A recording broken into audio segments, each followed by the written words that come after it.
Life is going વેલ. બહુ સારી રીતે લાઈફ જઈ રહી છે અને હું ઈચ્છું છું કે મારી લાઈફ આવી રીતે સ્મૂથલી ચાલ્યા કરે એમ. તો બસ આવા કંઈક કામ ચાલે છે. હું તમને આવું બી બતાવવા માંગતી હતી કે મારી આ સાઈડ બી છે કે હું આ બધી વસ્તુમાં બી ઇન્ટરેસ્ટ રાખું છું. So hey guys, welcome back to my YouTube channel. તો મારો દિવસ અત્યારે ચાલુ થાય છે. તમે મને જોવો છો કે હું છે ને જસ્ટ શાવર લઈને નીકળી છું અને હું થઉં છું રેડી. કેમ કે તમને બધાને ખબર છે કે હું છે ને અલગ અલગ જગ્યાએ મતલબ કેફે ને કોઈ બી જગ્યાએ છે ને શૂટ કરવા જાઉં છું. તો આજે હું એક કેફે જાઉં છું શૂટ કરવા અને 2-3 દિવસ છે ને મારું શૂટ ચાલવાનું છે. આજે એક જગ્યાએ શૂટ છે, પછી બીજી 2 જગ્યાએ શૂટ છે. તો આ વ્લોગ છે ને આખો શૂટ દરમિયાન શું થાય છે ને તમને જોવા મળશે. તો લેટ્સ ગો. હું થોડી ઘણી રેડી થઈ જાઉં અને લાઈફ છે ને બહુ જ હેપીનેસવાળી જાય છે હમણાં. કેમ કે કામ થોડા એવા સારા થાય છે મારી લાઈફમાં, એ તમને ધીરે ધીરે ખબર પડશે. તો આ બ્લોગ સ્ટાર્ટ કરીએ. નવી જગ્યાએ ને ત્યાં શૂટ કરવાનું બહુ જ ગમે. કેમ કે નવી પ્લેસ હોય, લોકોના એમ્બિયન્સ કંઈક અલગ હોય, તો મને એ બધી જગ્યાએ છે ને શૂટ કરવાનું બહુ ગમે.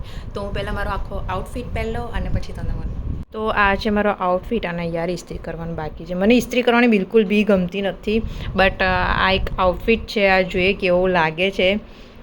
તો પછી બીજો આઉટફિટ પહેરીશું. બટ કેફેની થીમ છે ને હું તમને બતાવીશ, લાઈક એવી છે, બ્લુ અને વ્હાઇટ કલરની છે. તો મને એવું કહે છે ને હું વ્હાઇટ કલરનું વન પીસ પહેરીને જાઉં. બટ લેટ્સ સી, જોઈએ કે કેવું લાગે છે કેવું નહીં. પહેલાં છે ને મારા હેર સ્ટ્રેટ કરી દઉં. કેમ કે હેર છે ને, હું એક વાત કહું, મોન્સૂનમાં ચોમાસામાં વાળ એટલા ખરાબ થઈ જાય છે. ભલે તમે ગમે તેવું ટ્રીટમેન્ટ કરાવી હોય તમારા વાળમાં, બટ વાળ એટલા ખરાબ થઈ જાય છે ને, જો બહુ જ ખરાબ. ભલે મેં હેર કટ કર્યા હતા એ ટાઈમે થોડા સારા લાગતા હતા, બટ અત્યારે તમારે છે ને હેર સ્ટ્રેટ કરવા બહુ જ જરૂરી છે. કર્લ્સ નહીં કરવું, કેમ કે કર્લ્સમાં કેવું થાય છે ખબર છે, વાળ છે ને એકદમ બહુ જ વધારે ફ્રીઝી થઈ જાય છે. ને એ બી છે ને અત્યારે બહુ ભેજવાળું વાતાવરણ છે. તો હું અત્યારે છે ને સ્ટ્રેટનિંગ કરીશ અને પછી જોયું કે આઉટફિટ કેવું લાગે છે, પછી ખબર પડે. તો હું થઈ ગઈ છું રેડી અને મેં છે ને થોડો ઘણો એકદમ લાઇટ મેકઅપ કર્યો છે. કેમ કે યાર એટલી ગરમી પડે છે ને તે વાત જ નહીં પૂછાય એમ. અને હું છે ને એકચ્યુઅલી હેરમાં છે ને પાછળ બહુ નાખવાની હતી, બટ મારી પિનમાં છે ને કંઈક કલર બેસી ગયો છે. ડોન્ટ નો કે શાનો કલર બેસી ગયો છે સિંગ. તો આજે ને હું અહીંયા પાછળ નાખવાની હતી, બટ મારો પ્લાન એકદમ ચોપટ થઈ ગયો. હું તમને આખો આઉટફિટ બતાવું. તો આ છે મસ્તનવાળું. કેમ કે છે ને મેં તમને કીધું ને એમ કે કેફેની થીમ બી એવી કંઈક છે. તો મેં પર્સ બી વ્હાઇટ, ચપ્પલ બી વ્હાઇટ અને આઉટફિટ બી વ્હાઇટ. અને મેં અહીંયા આ ઇયરિંગ્સ પહેરી છે અને મારા નેલ્સ બી જોયેલા મેં કાલે નેલ્સ બી કર્યા છે. તો શૂટ પહેલાં છે ને એ બધી બહુ પ્રિપરેશન કરવી પડે, તો થોડું પ્રોફેશનલ લાગે. એટલે વેધર છે ને થોડું ક્લાઉડી છે. મને એવું લાગે છે કે વરસાદ કદાચ નહીં પડે, કેમ કે થોડું તાપ, થોડો વાદળ એવું કંઈ છે. અને કેફે છે ને થોડું ઇન્ડોર બી છે અને આઉટડોર બી છે, બટ શૂટ મારે છે ને થોડું આઉટડોરમાં કરવાનું છે. તો ફિંગર ક્રોસ કે પ્લીઝ વરસાદ ના પડે. અને ગરમીની તો વાત જ નહીં કરો તમે. હું તમને છે ને ડાયરેક્ટ લોકેશન પર જઈ અને પછી મળું. કેમ કે હું થોડી વાર બેઠી છું એસીમાં, તો મારો મેકઅપ છે થોડો રે એવો એમ. Let's go. હું બહુ એક્સાઇટેડ છું. હું શૂટ પર જાઉં ને તો મને છે ને બહુ જ ફિલિંગ બહુ સારી આવે એમ. તો લેટ્સ ગો.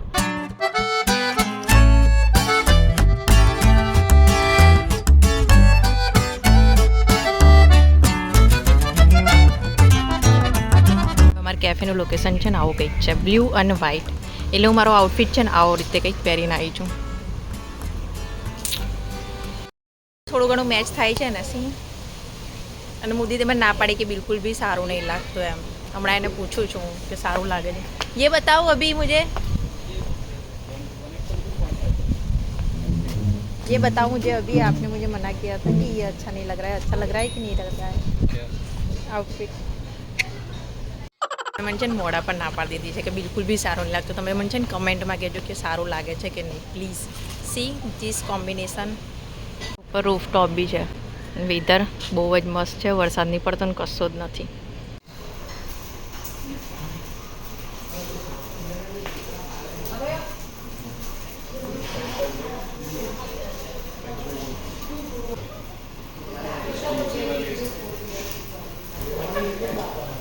જોવાનું બી તો તું જોવાને મને હસાવે.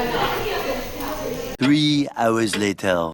ફાઇનલી હું આવી ગઈ છું ઘરે અને અમને છે ને શૂટ કરતાં 3 કલાક થઈ ગયા છે. યાર હું ગયેલી કેટલા ટાઈમ, 1:30 વાગે અમે લોકો ગયા હતા અને જસ્ટ હજી હવે ઘરે આવી છું. આઈ થિંક 5 વાગ્યા છે. અને એક શૂટ માટે આટલો બધો ટાઈમ લાગી ગયો અને બહુ બધું ખાઈને આવી છું તો મેં છે ને હજી ચા બી નહીં પીધી. સીધી છે ને રાતના ડિનર પરની પ્રિપરેશન કરવામાં લાગી ગઈ છું. અને કાલે બી એક શૂટ છે, તમને કહી દઉં, રોયલ મિલાનું કાલે શૂટ થવાનું છે.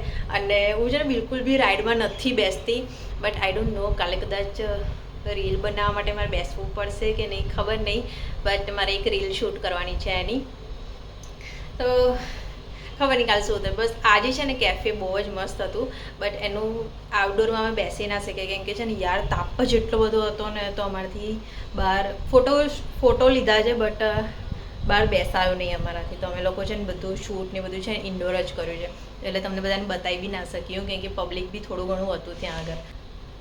સો લેટ્સ હોપ કે કાલનો દિવસ સારો જાય મેળામાં, કેમ કે પબ્લિક બી બહુ હોય છે કેમ કે હમણાં વેકેશનનો ટાઈમ ચાલે છે ને, તો ખબર નથી કે કેવી પબ્લિક હશે ને શું હશે. તો કાલે જ ખબર પડે. તો આ બ્લોગ છે ને કન્ટિન્યુ રહેશે, આપણે કાલે મળીએ. તો હે ગાઈઝ, આજે છે ને લાઈક કાલે જવાનું હતું મેળામાં, બટ એના પછીનો દિવસ છે. કાલે મેળાનું શૂટ થોડું પોસ્ટપોન થયું છે, એટલે કાલે મેં બ્લોગ શૂટ નથી કર્યો. એમ કાલે મેં કંઈ કર્યું બી નહીં, કેફેમાં ગયા હતા. પરમ દિવસ કેફેમાં ગયા હતા, એનું એડિટિંગ ને એ બધું કર્યું. આજે જ મારે બપોરે એક શૂટ છે, તો એની સ્ક્રિપ્ટ ને એ બધું મેં રેડી કર્યું. તો કાલે મેં આ બધું જ કર્યું, એટલે મેં કાલે કોઈ વ્લોગ શૂટ નહીં કર્યો. મેળાનો વ્લોગ આવશે, એ બી છે ને અલગથી વ્લોગ કરીશું એનો, કેમ કે જૂનના કદાચ ફર્સ્ટ વીકમાં મે બી કદાચ થશે એવું છે.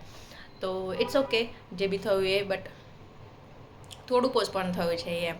તો હું થઉં છું રેડી, અને મેઇન વાત એ છે કે લાઇટ નથી અને મારે થવાનું છે રેડી. મને નથી ખબર કે હું કેમની રેડી થઈશ, કેમ કે ઓફકોર્સ થોડું રેડી થવા માટે અત્યારે મેં છે ને પંખો હાલ બંધ રાખ્યો છે, કેમ કે જનરેટરથી અમારે ખાલી પંખો જ ચાલે છે. તો પંખો મેં હાલ બંધ રાખ્યો છે કેમ કે હું વ્લોગ શૂટ કરું છું. અને કેટલી ગરમી લાગે છે, મને આવું લાગતું બી નહીં, આવામાં મેકઅપ બી થશે મારાથી. સો લેટ્સ ગો, હું થઉં છું રેડી, અને રેડી થઈને પછી તમને મળું.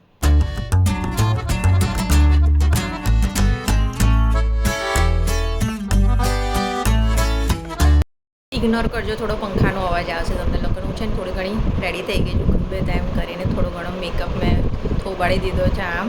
અને આજે હું છે ને નવી હિલ્સ પહેરવાની છું. મેં જ્યારે હોય ત્યારે વ્હાઇટ હિલ્સ જ પહેરી છે, એના જોડે મેં બીજી એક હિલ્સ લીધેલી, એ મેં ક્યારેય બી નથી પહેરી. તો આજે હિલ્સ પહેરવાની છું, અને લાસ્ટમાં તમને આઉટફિટ બતાવું. થોડો મારા વાળ સેટ કરી દો, કેમ કે હું છે ને થોડી ઉતાવળમાં છું એટલે. તો આ છે મારી નવી હિલ્સ, જે મેં વેટ સાઇડમાંથી લીધેલી, અને આજે આનું ઉદ્ઘાટન કરું છું. તો વાવ, નવી વસ્તુ પહેરીને છે ને કંઈક અલગ જ કોન્ફિડન્સ આવે. તો હું થઈ ગઈ છું રેડી. મારા વાર પર બિલકુલ બી નહીં જતા, કેમ કે આનું છે ને થોડું ટ્રાન્સફોર્મેશન થવાનું છે હમણાં. સો આ મારી હિલ્સ, જે મેં તમને કહીએ નવી, અને ત્યાં શૂટ થશે કે નહીં હું તમને કહી નહીં શકું, કેમ કે બહુ હડબડીવાળું થોડું કામ હોય છે ત્યાં, અને મારા બ્લોગ શૂટ કરવા માટે કોઈ હોતું નથી.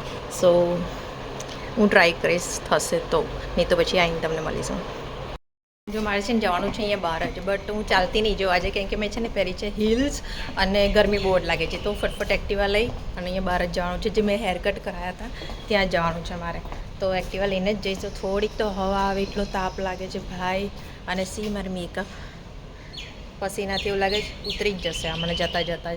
અને માસ્ક ભૂલી ગઈ છું ઉપર, હું ચશ્મા બી ભૂલી ગઈ છું. હવે જવાનો કંટાળો આવે છે મને, બટ ઇટ્સ ઓકે, અહીંયા બહાર જ છે તો હું જાઉં ત્યાં આગળ જ. ત્યાં અંદર એસી હશે એટલે વાંધો નથી, બટ યાર ગરમી અમુક પ્લાન્ટ્સ છે ને બહુ જ ચોપટ કરી દે. સાચી વાત છે.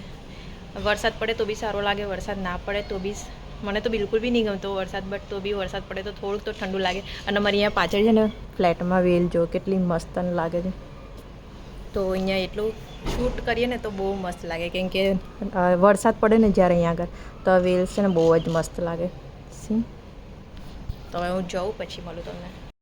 જો મારું છે ને શૂટ ખતમ થઈ ગયું, મારું મેકઅપ બી નીકળીને લેવાનું છે, અને મેકઅપ બી આ લોકોએ કાઢી નાખ્યો. અને મારા હેર જો હું તમને બતાવું, મને હજી થોડી ક્લિપ્સ લેવાની છે બાકી છે. તો હું આવી ગઈ છું ઘરે, લાઇટ આવી ગઈ છે મસ્ત, એસી ચાલુ કરીને બેઠી છું. અને આજના શૂટમાં છે ને મને બહુ જ મજા આવી, કેમ કે છે ને મેં એટલી બધી હસી મજાક કરી છે, લાઈક એવી રીતે શૂટ કર્યું છે કે એ બી પોતાના જ છે એમ, એવી સમજીને જ આમ મેં શૂટ કરેલું આજે. તો શૂટમાં બહુ જ મજા આવી, અને જલ્દી ખતમ થઈ ગયું. કલાક દોઢ કલાકમાં તો મારું શૂટ ખતમ થઈ ગયું. તો એનું થોડું ઘણું એડિટિંગ કરવાનું છે, તો એ એડિટ કરું. ચા પીવાનું બાકી છે મારે, તો એ થોડી વાર રહીને પીસ, કેમ કે થોડું કામ છે એ પતાવી લઉં. લાઈફ ઇઝ ગોઈંગ વેલ, બહુ સારી રીતે લાઈફ જઈ રહી છે, અને હું ઈચ્છું છું કે મારી લાઈફ આવી રીતે સ્મૂથલી ચાલ્યા કરે એમ. તો બસ આવા કંઈક કામ ચાલે છે. હું તમને આવું બી બતાવવા માંગતી હતી કે મારી આ સાઈડ બી છે કે હું આ બધી વસ્તુમાં બી ઇન્ટરેસ્ટ રાખું છું અને મને એવી રીતે કામ બી મળે છે.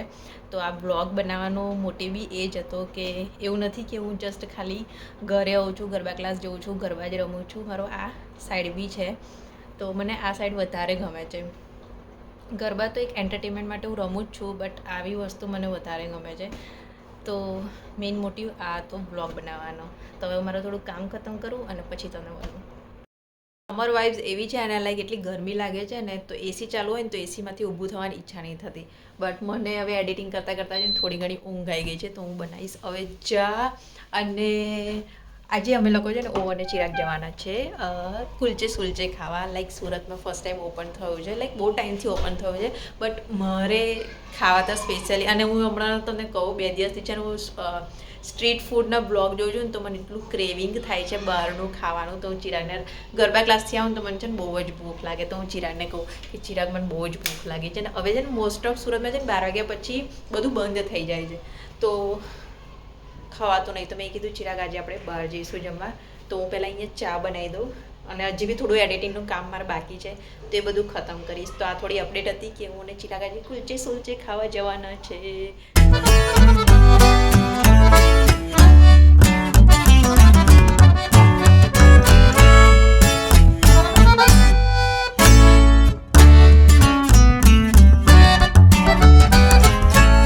એડિટિંગ ને બધું છે ને બધું પતી ગયું છે. તો હું ચિરાગ હજી આવ્યો નહીં, તો હું છે ને મારી ચીકુ બેબીને રમાડવા જઈશું ખરીદારીને. જોઈએ ઘરે છે કે નહીં એમ. ચીકુ બેબી છે કે નથી કે સૂઈ ગઈ છે? ચીકુ બેબી ક્યાં જવું છે તારે? હવે ચીકુ બેબી છે ને 5 મહિનાની થઈ ગઈ છે નહીં ક્રીદાની? હા, બહુ મોટી મોટી થઈ ગઈ છે તું. જો તારે આવું છે બાબા મારી જોડે? મારા જોડે બાબા આવું છે, જોઈએ પંજો લડાવે. ચાલો પંજો લડાવીએ ક્રીદાની. ઓ ક્રીદાની, ચાલો પંજો લડાવીએ. એ ઊંધી આખી ફરી જાય છે. એ ફરી ફરી. એ શું શું શું? તારે મારી જોડે બાબા આવું છે?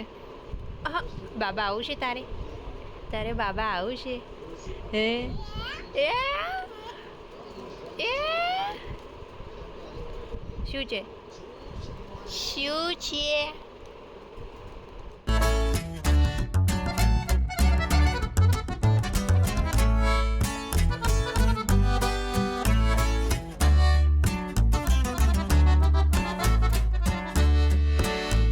ને બટર બહુ ડેન્જર નાખી દીધું છે અંદર. તે જ નાખ્યું છે. એકદમ પંજાબી ટેસ્ટ લાગે છે હાચેમાં. એવું લાગે છે મારે દિલની ઈચ્છા પૂરી થઈ જશે. અને અમે લોકોએ છે ને ઘરની અંદર જ બનાવેલું છે, તો એવું લાગે છે ઘર જેવી ફિલિંગ્સ આવે છે થોડી. બહુ ગરમ છે ને? ગરમ છે.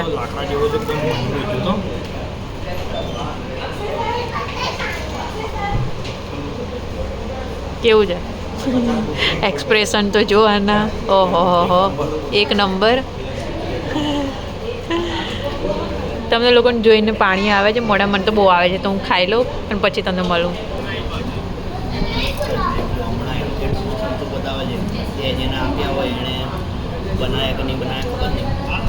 છે ને બીજું મંગાવ્યું છે ગાર્લિક નાન અને દાલ મખની. બટ આ કુલચે એટલો હેવી છે, એટલો હેવી છે ને તો ખવાતો જ નહીં. ના ગાર્લિક નાન મંગાવી છે. પિન્ટુને એટલી ઉતાવળ હતી ને તો બધું બટર બી મિક્સ કરી દીધું. એટલી બધી ઉતાવળ હતી તને પીવાની. ચસ જો આ લસ્સી છે, આ બધું તમે છે ને ખતમ કરી દીધું છે. મને લાગતું નહીં મારાથી છે ને આખી પીવાશે એમ, બટ લેટ્સ સી. બહુ જ ભારે થઈ ગયું છે અત્યારે પેટ સાચેમાં. અને ટેસ્ટ છે ને બહુ જ મસ્ત હતો. તો રેકમેન્ડ કરીશ કે તમે આવો અહીંયા આગળ કુલચે સુલચેમાં. હું લસ્સી લઈને છે ને ગાડીમાં જઈ ગઈ. એટલું ભારે ખાવાનું થઈ ગયું છે ને ભાઈ, પંજાબી ખાવાનું હતું. પણ બહુ દિવસ એવું લાગ્યું કે મેં બહુ ટાઈમે આવું કંઈક સારું ખાવાનું લાગ્યું. મને લસ્સી હજી છે ને મારી અડધી બી નહીં, અડધી શું 2 ખાલી ચમચી પીધી. પણ બની ચિંટુ થોડી પીશ તું. ચિંટુ આખી એની પી ગયો છે. તો મારી અહીંયા લસ્સી ખતમ કરું અને આ બ્લોગ બી અહીંયા જ ખતમ કરું છું. તમને આ બ્લોગ ગમ્યો હોય તો please like share and comment જરૂરથી કરજો. આઈ નો કે આ બ્લોગ છે ને થોડો પોઈન્ટલેસ વાળો હતો, બટ મેં ટ્રાય કર્યો છે બતાવવાનો કે મારો દિવસ કેવો ગયો છે આ બ્લોગમાં. તો તમને આ બ્લોગ ગમે તો please like share and comment જરૂરથી કરજો. આપણે નેક્સ્ટ બ્લોગમાં મળીશું. Till then do